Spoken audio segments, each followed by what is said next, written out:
কথা কিছুতেই বুঝতে পারি না। তিন ভাই হয়ে তারা কেন যে একে অপরের বিরোধ করে সেটাই আমি বুঝতে পারছি না। ভাইরা সব সময় একে অপরের পাশে থাকবে, টানাপোড়েন করবে, তা না তারা সব সময় ঝামেলার মধ্যে জড়িয়ে থাকে। এক ভাই আরেক ভাইয়ের সাথে কথা বলে ঠিকই, তবে পিছনে কেউ কাউকে দেখতে পারে না। ছোট একদম ঠিক কথাই বলেছে। আমরা তিন যা কত সুন্দর করে একসাথে বসবাস করি, একইভাবে এখানে বসে গল্প করছি, রান্নাও করছি। আমরা নিজেদের মধ্যে কোনো ঝামেলা করছি না, তারা কেন এমনটা করে? তাদের এত পরিমাণ বোঝানোর পরেও তারা কিছুই বুঝতে চায় না, জেদ ধরে বসে আছে। একটা মানুষকে এত পরিমাণ বোঝানো যায় নাকি? একদম ঠিক কথাই বলেছ বড় বৌদি। আমি যে কত বলেছি, তার কানে আমার মুখ ব্যথা হয়ে গেছে। তার কানে কিছুই হয় না, সে কিছুই বোঝে না। আমাদের চেষ্টা চালিয়ে যেতে হবে। উপরওয়ালা চাইলে আবার সব মিলমিশ হয়ে যাবে। চেষ্টার কোনো কমতি রাখা যাবে না। চেষ্টা তো সব সময় চালাচ্ছি, কিছুই তো লাভ হচ্ছে না। আরও চালিয়ে দেখব কি হয়। তোমরা একটু আমার সবজিগুলো কাটার জন্য সাহায্য করো। কি রে রমেশ, খোঁজ খবর সব কিছু ঠিকঠাক মতো রাখছিস তো? ওরা তিন ভাই যদি আবার এক হয়ে যায় তাহলে কিন্তু আমাদের সমস্যা। গ্রামে কিন্তু এখন আমরা রাজত্ব করি, হ্যাঁ? ওরা তিন ভাই যদি কোনোভাবে এক হয়ে যায় তাহলে গ্রামে ওদের রাজত্ব চলবে। আমরা থাকতে সেটা কিন্তু কোনোভাবেই হতে দেওয়া যাবে না। যদি তিন ভাই আলাদা থাকে তাহলে গ্রামের কোনো মানুষ ওদের শুনবে না। সে নিয়ে তুমি কোনো চিন্তা করো না দাদা, সব সময় আমি ওদের নজরে রাখছি। আমি থাকতে তোমার ওদের নিয়ে কোনো চিন্তা করতে হবে না। তুমি গ্রামের প্রত্যেকটা বিষয় ভালোভাবে দেখো। গ্রামবাসী যেন আমাদের আয়ত্তে থাকে। হ্যাঁ, কোনোভাবে ওদের আয়ত্তে চলে গেলে তখন কিন্তু ঝামেলা হয়ে যাবে। আরে সেই জন্যই তো তোকে আমি বলছি, ওদের নজরে রাখবি তুই। গ্রামবাসীর ব্যাপারটা আমার উপর ছেড়ে দে। তোকে যে দায়িত্বটা দিয়েছি সেইটুকু সঠিকভাবে পালন করলেই হলো। হ্যাঁ, ওরা যদি একসাথে হয় তারপর গ্রামবাসীর কাছে যাবে, তার আগে তো যেতে পারবে না।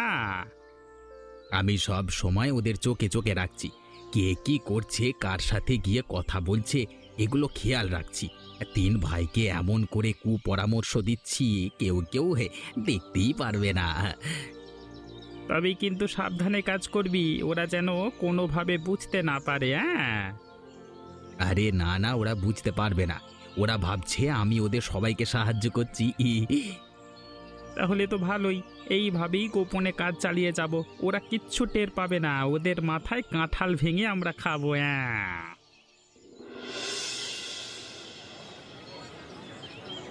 কি গো দাদারা, আজকে হঠাৎ করে তোমাদের দুই বড় ভাইয়ের সাথে দেখা হয়ে গেল। তোমরা বুঝি খাসির মাংস কিনতে এখানে এসেছো?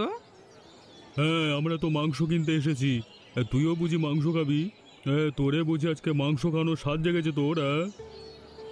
হ্যাঁ, তোমরা দুই বড় ভাই মাংস কিনে আমাকে তো আর দাও না। নিজের মাংস নিজেই খেতে হয়, সেই জন্য মাংস কিনতে আসলাম। এসে দেখি তোমরা দুজন মাংস কিনছো। আমাদের তিন ভাইয়ের মধ্যে তেমন কোনো বিরোধিতা নেই। আমরা চাইলে কিন্তু ভালোভাবে তিন ভাই মিলেমিশে থাকতে পারি। এই যে তিন ভাই আলাদা আলাদা মাংস কিনছি, কত টাকা খরচ হচ্ছে। যদি তিন ভাই আমরা একসাথে থাকি, একসাথে মাংস কিনি, তাতে সস্তায় কেনা যাবে এবং টাকাও কম খরচ হবে আমাদের। কথাটা কিন্তু দাদা খারাপ বলনি। আমরা তিন ভাই শুধু শুধু ঝামেলা করি। বাবা মা মরে যাবার পর থেকে তিন ভাই শুধু ঝামেলাই করে এসেছি। কেউ কারোর সাথে কথা বলি না, খাই না, একে অপরের ঘরে যাই না, আলাদা থাকি। গ্রামের লোক যেন এটা মানে ভালোভাবে দেখে না, আমাদের নিয়ে টিটকারি করে। আমার তো কোনো সমস্যা নেই, তোমরা দুই ভাইয়ের মিল হয়ে গেলে আমিও তোমাদের সাথে আছি। তিন ভাই একসাথেই থাকবো। তাহলে আর কি, চল তিন ভাই একসাথে মাংস কিনি, তারপর একসাথে ভোজন হবে।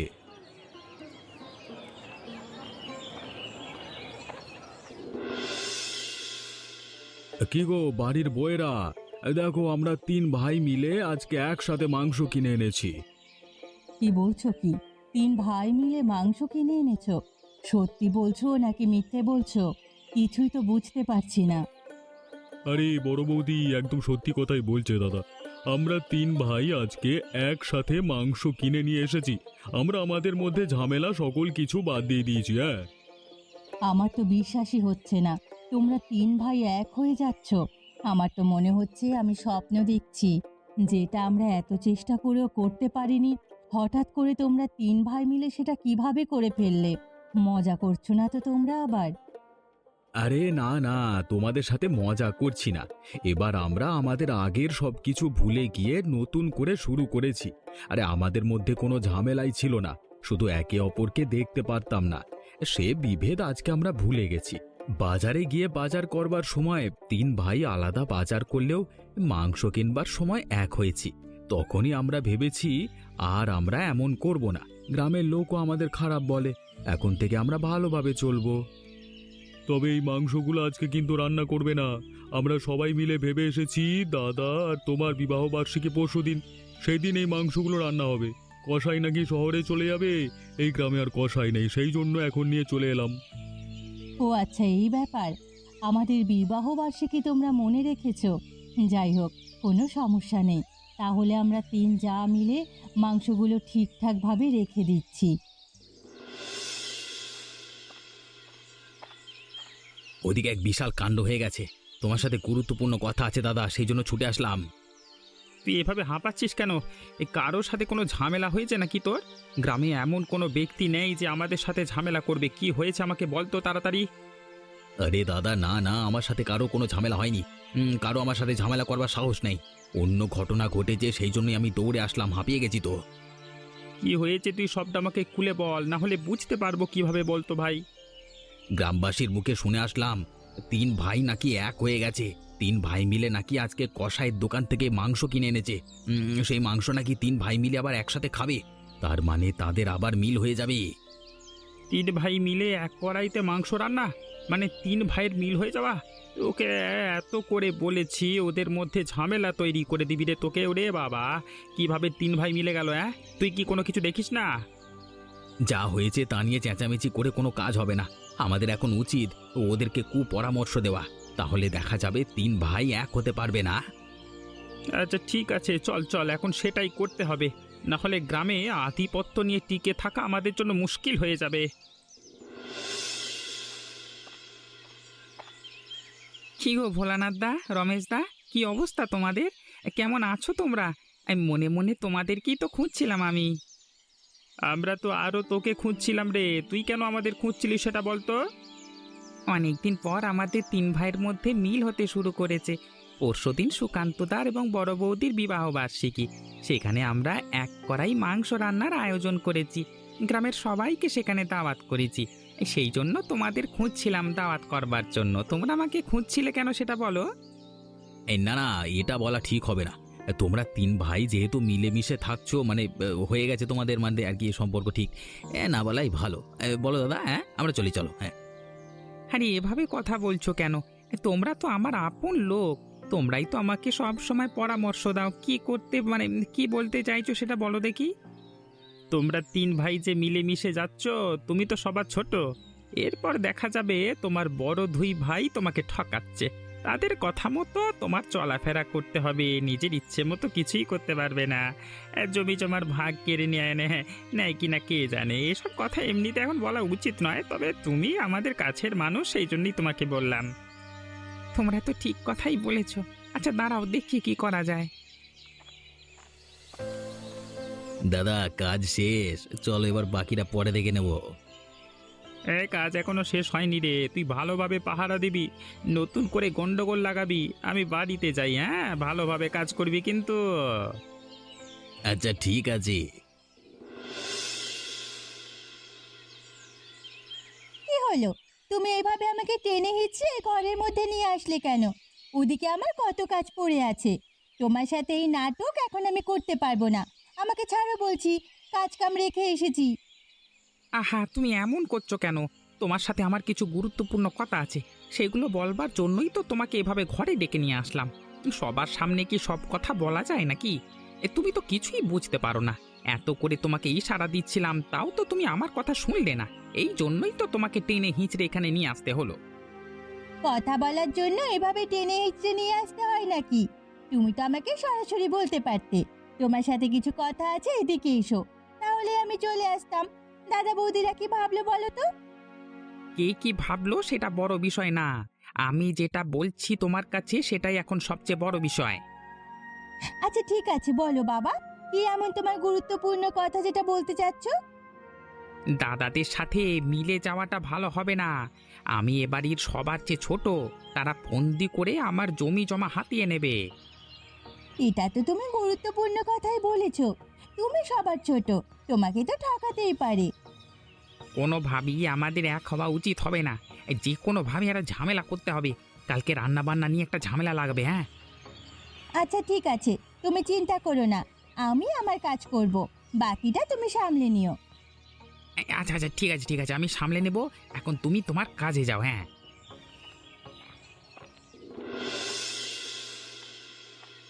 কি গো অনুরাধাদি, কেমন আছো তোমরা? একা একা এভাবে জল টেনে নিয়ে কোথায় যাচ্ছ? কষ্ট হচ্ছে না তোমার? কষ্ট হলেও তো কিছু করার নেই, একা একাই জল টানতে হয়। একদিন বাদে বাড়িতে একটা বড় অনুষ্ঠান আছে, সেখানে জলের প্রয়োজন। সেই জন্য নদী থেকে ভালো জলগুলো তুলে নিয়ে রাখছি। বাড়িতে তো তোমাদের লোকের অভাব নেই, তুমি কেন একা একা এখানে জল নিতে আসলে? তারাও তো সবাই তোমার সাথে আসতে পারতো। তোমরা বা একই বাড়ির তিনটে বউ, তিনজনে যদি একবার দুবার আসতো, মানে একবারের জায়গায় দুবার আসতে, তাহলে তো তোমাকে 3 থেকে 6 বার আসবার কোনো প্রয়োজন হতো না। এটা তো তুমি ঠিক কথাই বলেছো, এটা তো আমি ভেবে দেখিনি আগে, তাহলে ওদের বলতাম। বড়দের সাথে যেভাবে মিশে গেছো, একবার বুঝে শুনে মিশেছো তো। দেখো, পরে মিশে গেলে কিন্তু আমার বাকি জীবন সবার জন্য তোমারই আর কি জল টানতে হয় আর কি। না না, সেটা কোনোভাবেই হতে দেওয়া যাবে না। আমি কেন সবার জন্য জল টানবো? আমি কখনো সবার জন্য জল টানবো না। যদি সব সময় এই কষ্টের কাজ না করতে চাও, তাহলে বাড়িতে গিয়ে তোমার স্বামীকে বোঝাও যেন তার ভাইদের সাথে একজোট না হয়। একজোট হলে আরো কত সমস্যা যে দেখা যাবে, তখন তুমি সেটা বুঝতে পারবে। এখন আমি বলছি, এখন তো বুঝতে পারছো না, একটা মাত্র দেখতে পাচ্ছ আর কি। আচ্ছা ঠিক আছে, আমি এখনই গিয়ে রতনকে সবটা বলছি।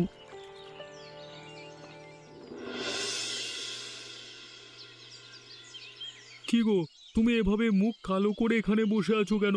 কিছুক্ষণ আগেও তো তোমাকে দেখলাম তুমি অনেক হাসি খুশি। হঠাৎ করে কি এমন হয়েছে যে তোমার মুখটি কালো হয়ে গেল?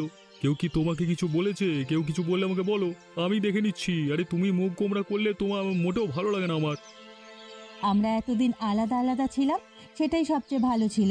আমি চাই না সবাই একসাথে মিলেমিশে বসবাস করতে, তাহলে দেখা যাবে বাড়ির পুরো কাজ আমাকেই করতে হবে।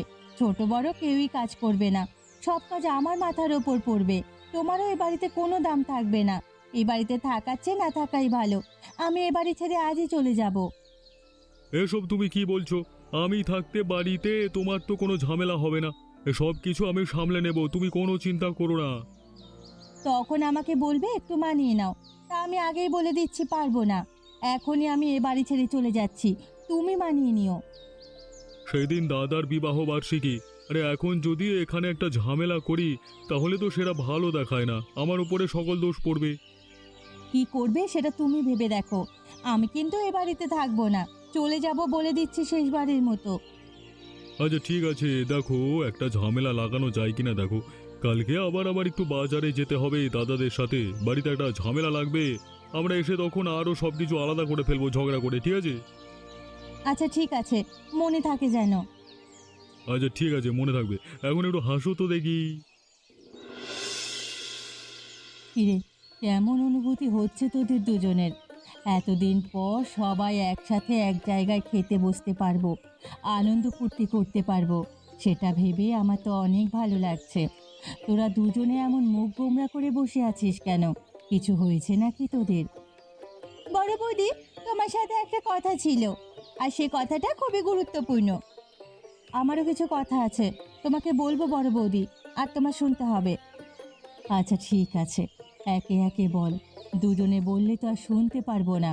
ছোট, প্রথমে তুই বল, তারপর অনুরাধার কথা আমি শুনছি। কালকে যে বিশাল বড় কড়াইতে মাংস রান্না হবে, সেটা কিন্তু আমার চুলোয় হবে, আমি আগেই বলে রাখলাম। অন্য কোনো চুলায় আমি কিন্তু রান্না করতে দেব না। না না বড় বৌদি, সেটা কিন্তু হবে না। নদী থেকে জল এনে আমার চুলোর ওখানে রেখেছি, রান্না বান্না আমার ওখানেই হবে। রান্না বান্না নিয়ে তোরা এভাবে পড়লি কেন? রান্না বান্না এক জায়গায় হলেই হলো, তা নিয়ে এত ঝামেলা করার কি আছে? কিছুই তো বুঝতে পারছি না। তোমার বুঝতে হবে না, আমরা বুঝলেই হবে। আমি বলেছি আমার এখানে হবে, তার মানে আমার এখানেই হবে। তোমার যেহেতু সমস্যা নেই, তাহলে আমার এখানেই হোক। বললেই হয়ে গেল নাকি? আমার সমস্যা আছে, আমার চুলায় রান্না হবে। আমি বলে দিচ্ছি, না হলে কোনো রান্নাই হবে না এ বাড়িতে একসাথে। আচ্ছা আচ্ছা, ঠিক আছে, তোরা ঝগড়া করিস না। তোদের দাদারা আসুক, তারপর দেখি কি করা যায়।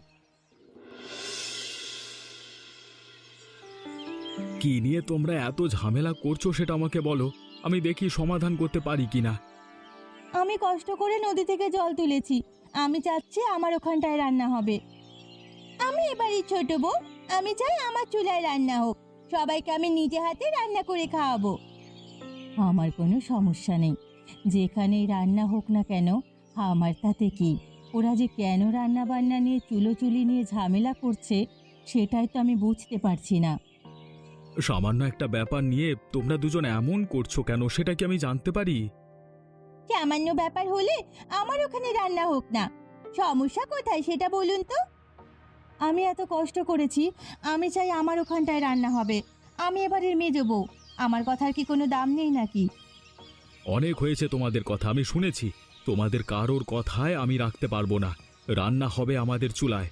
রাধিকার যেহেতু রান্না করতে কোনো সমস্যা নেই, সে যে কোনো জায়গায় রান্না করতে চায়, সেজন্য সেই রান্না করবে তার নিজের চুলায়। এই নিয়ে আমি আর কোনো ধরনের কথা শুনতে চাই না। রতন এবং মাধব, তোদের কোনো কথা আছে? না না, আমাদের কোনো কথা নেই, তুমি যেটা ভালো মনে করো দাদা। আমিও কিছু বলতে চাই না, যেটা ভালো হয় সেটাই করো। তোদের দু ভাইকে এতভাবে বোঝানোর পরেও তোমাদের মাথায় কোনো কথাই ঢুকলো না। এরপর যখন সত্যি সত্যি কিছু ঘটে যাবে, তখন আর আমাদের কিছু বলতে পারবে না। তোমাদের সব সময় আমরা ভালো চেয়েছি, সেজন্য বিপদে আগে সতর্ক করেছি। হ্যাঁ, বিপদ আসলে তখন বুঝতে পারবে আমাদের কথার দাম কেমন ছিল। হ্যাঁ, ওদের সাথে কথা বলে লাভ নেই। যখন খাবার খেয়ে মরে থাকবে তখন বুঝতে পারবে কে সব জমি জমা ভোগ দখল করেছে। কি বলছো কি তোমরা? কিছুই তো বুঝতে পারছি না। খাবার খেয়ে মরে যাব মানে মানে কি বলছো? কিছুই বলছি না। ভোলানাথ দা, চলো তো, এদের সাথে কথাই বলবো না। কথা বলতে মন চায় না। নিজের ভালো যারা বোঝে না তাদের সাথে আবার কিসের কথা? হ্যাঁ, আরে কি বলতে চাচ্ছ একটু পরিষ্কার করে বলো, তাহলে তো আমরা বুঝতে পারবো নাকি। এর আগেও তো তোমাদের অনেকবার বলেছি, তোমরা কি আমাদের কথা শুনেছ? এবার বলো, আমরা শুনতে চাচ্ছি, বলো না।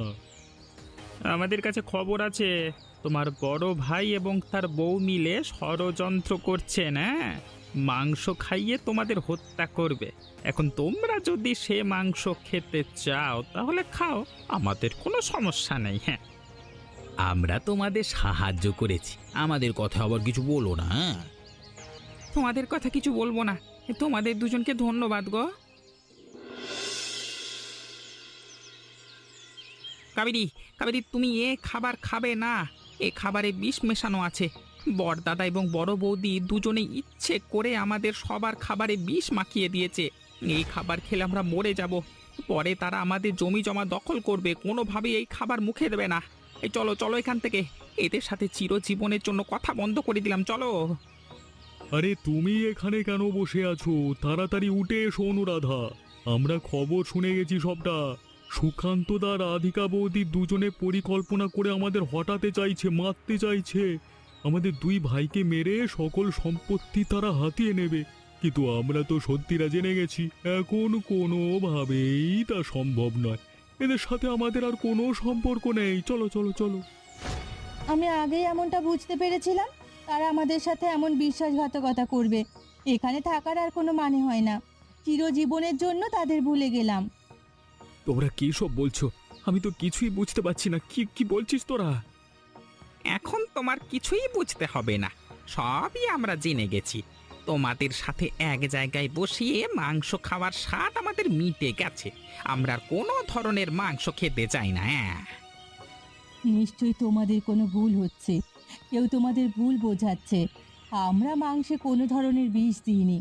এক কড়াই মাংস তোমরা এভাবে ফেলে দিও না। তোমাদের মাংস তোমরাই খাও, আমরা এ মাংস খাবো না। এই চলো তো এখান থেকে, যত সব। এমন মজার মজার গল্প দেখতে আমাদের চ্যানেলকে সাবস্ক্রাইব করতে ভুলবেন না।